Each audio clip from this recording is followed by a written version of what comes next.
Neta ron sa Tuburan Sur sa Danau City, no? Inyo makita mo ni ang Barangay Road sa Tuburan Sur. Kani nga itong gibarugan mo ni ang property nga ibaligya ni sir. Naka-gate na ni siya nya 1,301 square meter. Nya atong sudlon akong pakita ninyo ang sulod ani, no, para inyohang matanaw. Muna gikan sa Barangay Road kana mang paingon ngadto sa highway. Nasa mga 4 kilometers gikan sa highway. So mo ni ang property. Nakakoral na ni sir. Along the road ra gid ni siya, no. Ni ato sudlon.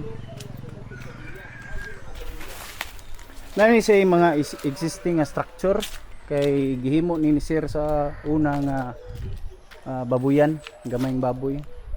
So mo ni ang fence naka-divide niya diri sa sud. No ari ta diri. Niya ang tubig sa dani, ready na ang tubig. O niya diya pag provision nga gitangtang lang nila ang kissing ani. So pwede na din mo tao dayon og water pump. So naay ihimo man gud ni ang stock room nya butanganan sa mga feeds. Nya apil na pud ang kuan ani kanang mga ad sa baboy. So ako usbon 1,301 square meter. O na structure nga existing mo niyang budiga. Mana siya mo na gihimo niyang budiga. Utanganan sa mga feed. So abot ni siya diri sa likod.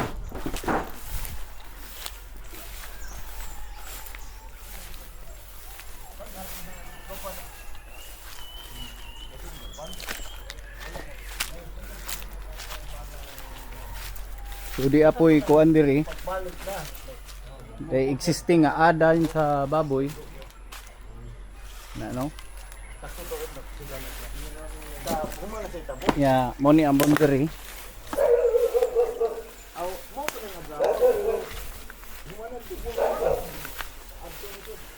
So kining pader. Mo ni ang boundary, unya apil pa na diha, kanang diha dapita sapa na. Sapa nag-uwang hangtod di diri.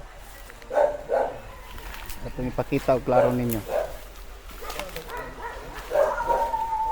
Kana diha, unya diha pagid siya existing ad sa baboy. Diri sa kilid.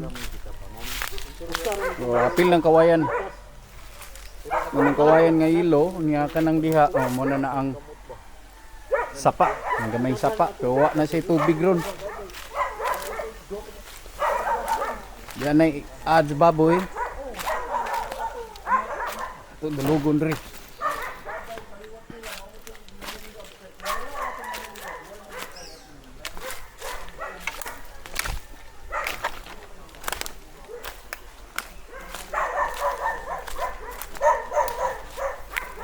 So mo ni, day siguro ni lugot. Mo ni siya ang lugot. Yan eh. Kana diha. So ang property na diri, rolling ni diri nga area. Rolling. Ani apil ni. Ni apil ni. Sapa. Nya dito sa babaw ang plain. Tuwa sila dito gabarog. Ito balik kong saka, no?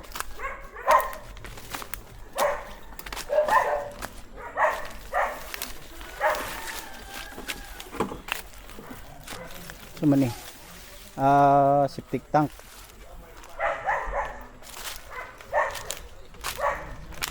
So dako nga area 1,301. So ang kuryente way problema, ang tubig na anadaan. Nga napagi provision para sa deep well, mag deep well mo. Okay. So balik ta.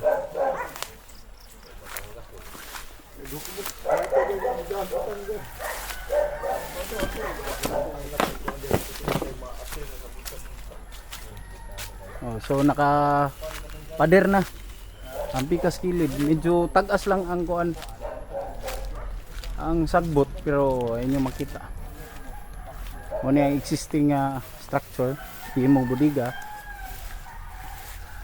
Yan kani mo na yung view diri sa sud.